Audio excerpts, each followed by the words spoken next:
Eugene Ray is an architect and professor of environmental design at San Diego State University. We accompanied him to one of his favorite places, the Hotel La Valencia in La Jolla, California. The Hotel La Valencia is unique for its beautiful architecture, richly decorated interior, evening concerts, and it has a path that leads directly to La Jolla Cove. La Jolla Cove shares a property with Europe's Mediterranean coastlines. Both have what is known as an Arcadian environment. This term was created by the Greeks to describe the simple and peaceful quality of their surroundings.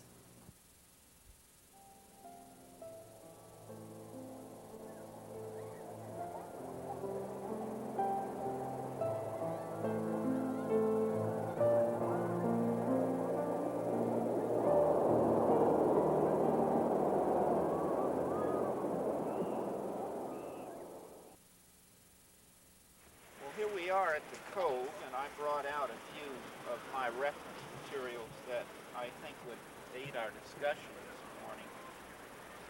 These two items come from my home of New Orleans, and I guess everything everyone does is tempered by their roots. So my French background in New Orleans certainly has been very important to me. On the other hand, I came to California because of the glorious Arcadian qualities of the state, and in particular in La Jolla. On a morning like this, you can't help but appreciate what the sun and the sea can do to develop a quality of environment that is so transcendental. I must confess to you that books have meant a lot to me in my life, and I constantly get encouragement and strength from reviewing a symphony of ideas that develop a polemic or an argument in regards to concept. The work of Henri Rousseau relating to nature, for instance, in such an innocent fashion by a visual artist, I think is very, very illuminating. We designers need to do this kind of thing so that indeed, as it's suggested here, we need to come together to help save the earth. As we well know, we're in very serious trouble on this planet Earth, environmentally, ecologically, and otherwise. A professor from China told me last semester he thought the task was hopeless. Well, I have a little more optimism than that, and in our program in environmental design, we tried to develop what I consider Arcadian situations. Now, I didn't invent that idea. There are a lot of great painters and artists of various types working in the Mediterranean basin who created the concept of Arcadia. And really, it truthfully goes back to the Greeks and perhaps to the Etruscans earlier. The idea of paradise on earth, made by people in symphony with natural considerations. Our task as designers is to create environments for people, and learning from nature is a very important part of our operation. The sea is a tremendous factor in this Arcadian concept.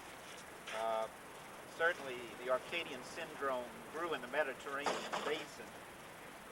I have here a book, as you will see, on northern Italy, where the lakes and also the Mediterranean develop a background for life that is at a very high level. Now, we here in La Jolla and Southern California generally fit into the history, into this marvelous history. I once had the joy of meeting a Greek poet in the Aegean Sea. Gave me this little book of poems of his, and I've kept this all of my life with very high regard for poetry in essence, in every discipline, I think, is extremely important. One of my concepts deals with environmental structure, and it's the spherical volume that we find superior. I always like to point out to my students that it's the fruit of the earth, it's the planets, the solar system, the atoms, so many of the important elements of what we consider reality are of spherical nature. And one of my favorite places in this Arcadian environment of the Mediterranean is Cap Ferrat, France, Saint-Jean-Cap Ferrat, which is rather like La Jolla. La Jolla is in a peninsula sticking out into the sea and has much more moisture than most communities. This develops this Arcadian environment, and it's a physical phenomenon, not only a psychological phenomenon. The negative ions in a seaside locale are much higher than in inland locales. Anyone who experiences France and finds Saint-Jean-Cap Ferrat finds a paradisial situation.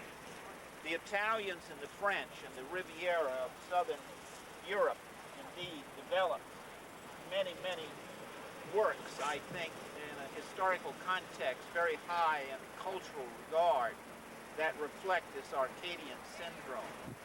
And the highest architectural formats in my mind reflect this. This little book, Morning in Antibes, is a work of fiction. But as Picasso once said, it's the artists who have to tell a lie so we can see the truth. In other words, exaggeration has been part of the language of artists.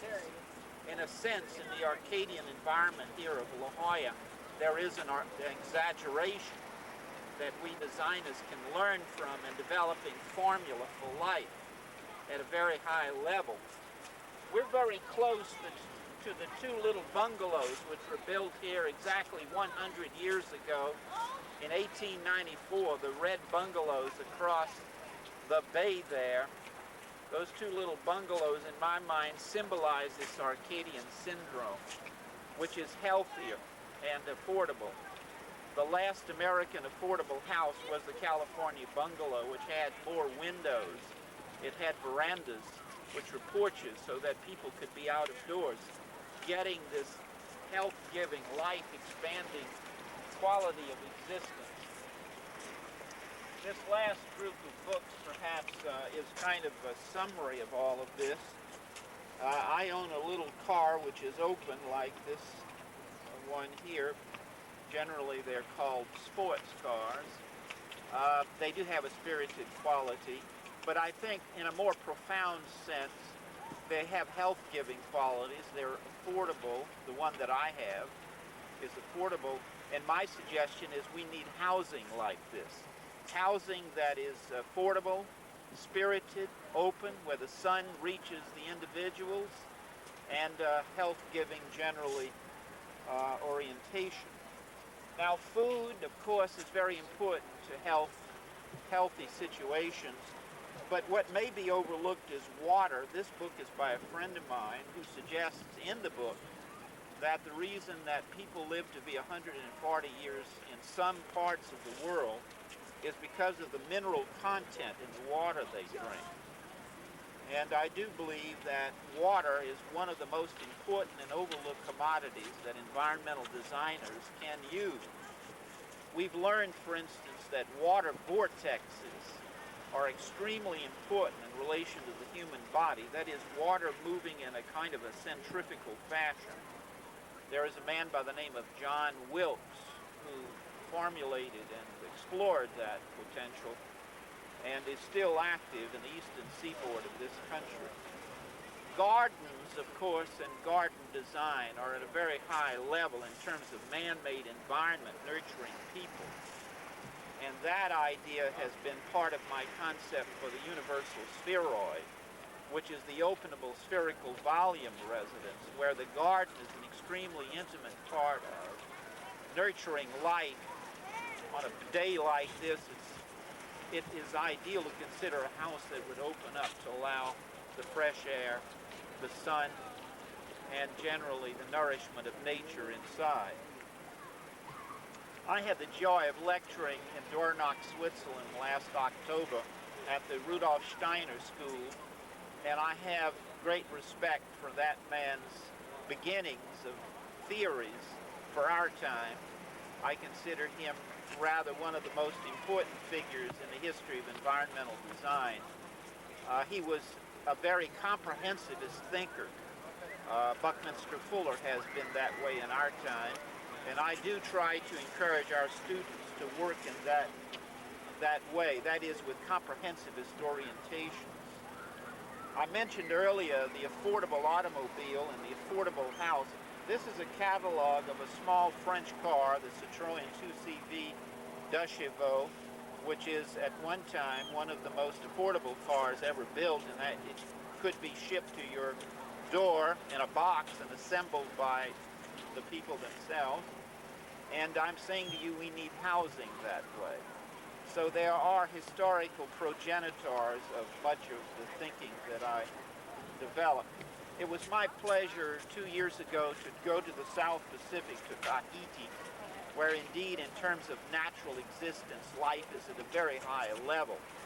And if in the Mediterranean we can find the Arcadian syndrome, in the islands of the South Pacific, it's also very prevalent. Perhaps it hasn't been written about in the scholarly fashion, the poetic fashion that the writers of the Mediterranean have discoursed on the Arcadian syndrome there. But being here on the edge of the Pacific, as we are here in La Jolla, we must remember that we have this brotherhood around the Pacific that we relate to, this syndrome. These two little cottages across the bay here, I think, are symbolic of that. The red rest and red roost, built exactly 100 years ago, that were my pleasure to help save in 1976. Those buildings need to be restored, and that is one of the great challenges, I think, as we approach the dawn of a new century. We are in a very critical time here on the Earth, environmentally, ecologically, healthfully, and otherwise, a critical point. And in summary, there are some people who think that the task is hopeless. But if we're going to win this challenge, it's going to be a coordinated effort by many people. Whatever we build should grace the earth and offer the people that are in great stress in our society, from in many, many ways from experience, healing opportunities.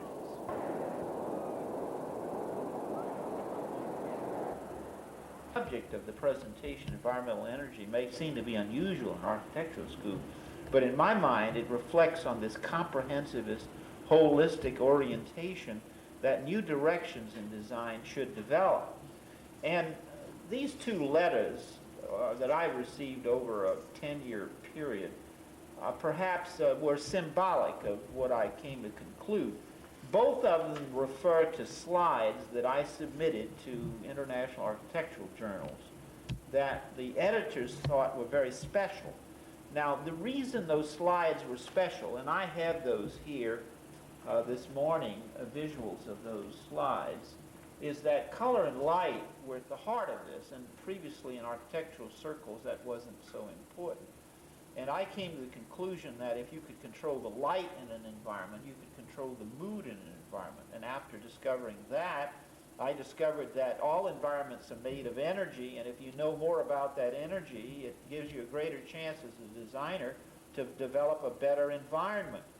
And I discovered about that time that volumes that were spherically and conically oriented were superior for human use.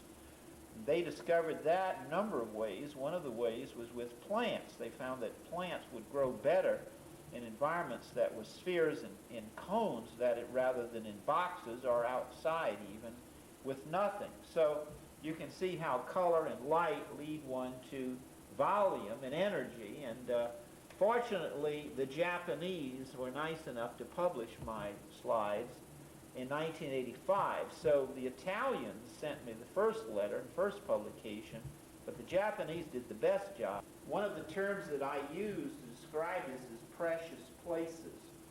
Another term that I've developed is radiant architecture. What about architecture that gives high performance? I will suggest that someday people will rate buildings as we rate our breakfast cereals today. That people will want to know what kind of resonant quality their buildings are offering them. Of course, I teach called synergetic environments. where we build environments with color, light, energy. And again, spherical and conical orientations are an important part of that. Other views of synergetic environments class. That's perhaps the most unique course we have around here. It was my pleasure to develop this course when I started teaching here in the early 1970s.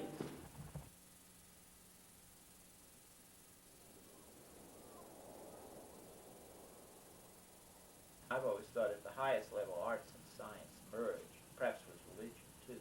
I tried to then introduce the students to circular and spherical and more cosmic orientation. I asked them, for instance, to turn their work in on circular boards. I asked them to build their models on circular bases. And I asked them to work with compound curves, which are not simply stylish. These develop structures that are stronger. An egg dropped out of the second story of a building won't break falling on the grass. It's one of the strongest structures known. And we know that the strength of the egg also reflects its power for the living life that's growing inside of it. Nature knew what form to put the birth of a creature in, and it isn't a box. It's a spherical and semi-conical structure. There are a number of measures one can take in a city to make life better for those people living in all those storage containers called condominiums. I call them condominimums. Well, the first thing you need to do is ventilate the environment. Move in plants that give God fresh oxygen, life-giving oxygen, and other sentient affectations of human metabolism. I think plants are nurturing creatures. If you can introduce natural light, we know through the work of Dr. John Ott that people need a certain amount of daylight into the pineal gland daily. So if you can open a window or slide open a door and get natural ultraviolet light into the eyes and through the skin, that will help the human body. The shape of the volume, of course, is extremely important. Generally, apartments are boxes, so that's hard to deal with. But materials do play a role. Softness, acoustics, sound, all those sensory elements. And symbolism. You look at something beautiful, you have a picture that you relate to, whether it be a painting, a photograph, or whatever. Iconography that people can look at and transcend, I think is valuable. In that sense, art in the old way, fine art feeds people just as dining feeds people. My suggestion is to get out of the city as soon as you can, build out in the countryside, build with circular and spherical orientations, use natural materials, live as passively as possible with as little electronics as possible, live out of doors, or as I've suggested, the universal spheroid house that I created when I first came to California in 1970, which opens up the convertible house so that you don't have to go outside to have fresh air, sunshine, and living qualities, and bring the plants in. So I think is the way to do it. I've had the pleasure in recent years to design a laboratory, a classroom, a church, and an observatory for the Madre Grande community, which uses the spheroid and the conoid, one inside the other. Perhaps that's one of my contributions in the evolution of design in our time, is to combine the conoid and the spheroid, a kind of a double use of these very powerful environmental enclosure systems. As you can see in the floor plan of this building, it has a very relaxed and circular orientation. One of the projects I showed was Diane's own residence studio, which I designed for her in 1993, using spherical conical type spaces, and the earthen walls developing a very organic thrust. We know that Carl Jung used stone walls. We don't have the ease in using stone as we do earth. So in this case, rammed earth is the material. And water plays a great role. Water vortex. The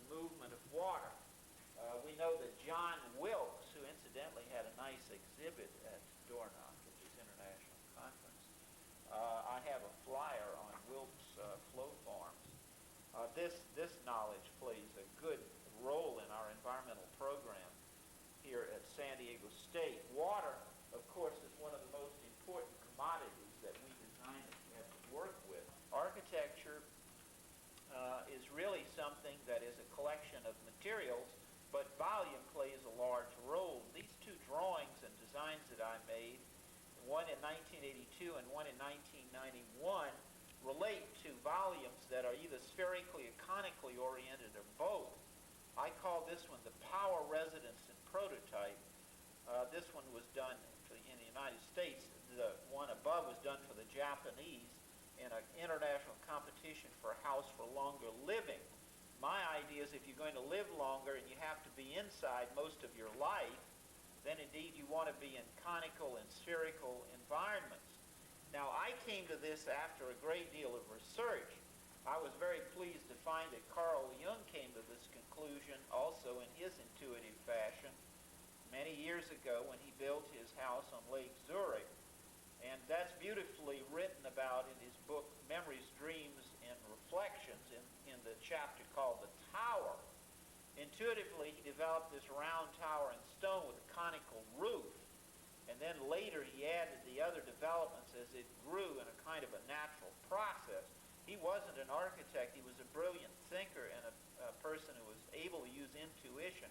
And he was drawn to this knowledge and format that I arrived at in similar fashion. So I was very pleased to discover how he came to his conclusions, and I was also very pleased to find that Rudolf Steiner, where I also lectured in October in Switzerland, in his original Gerthanum, as he called it, the great meeting hall and series of classrooms, offices, and laboratories, developed a spherical orientation back around the turn of the century. This is the current building they're in. Also what I call biomorphic, and that is the thrust that we teach in our program here at San Diego State. You'll notice the exhibition of my own drawings that I had at Dornoch relating to this international conference of holistic architecture. And I showed, in fact, quite a lot of my work. In the Gerthanum in Dornoch, I had the pleasure to discover how Rudolf Steiner used color in architectural circumstances, because this has played a large role in my own professional work. Color has been very important to me. These are windows at the Gerthanum in Dornoch, and there's a whole school of painters that have grown out of this syndrome. I was very touched at Dornoch, where in the morning, every morning at 8 o'clock after breakfast, everybody would gather in the auditorium, and there would be a dance, this marvelous dance, which the dancer was lit with the most beautiful colored light and wore very wonderful gossamer kind of costume, and accompanied by a saxophone who played with a rhythmic manner, and the music and the dancer worked in a synergetic fashion. As you know, I've given the term synergetic environments in one of the classes I teach, where the students design environments made up of many different types of energy, forces, and elements, where together they're stronger when they are alone, and that's how this performance was in Dornoch, and the colors were marvelously radiant. And I like to use the word transcendental to describe the highest level of living situation. After all, architecture is not object, it's situation. And I don't know if Steiner came to that conclusion, but in my mind at Dornoch, they have evolved a way of expression that marries color and light in the performance, sound, and dance in a very beautiful, synergetic fashion. So that there's great common interest in orientations that I saw in Steiner's work that I felt for a long time now. We're definitely aware of methods that can be used to create healing environments. There are ways that you can evaluate the effect of environment on people. And in the years ahead, in the next century, I predict that buildings will be fine-tuned as a musical instrument is today, to play at its best, as buildings play on our physiognomy and our consciousness.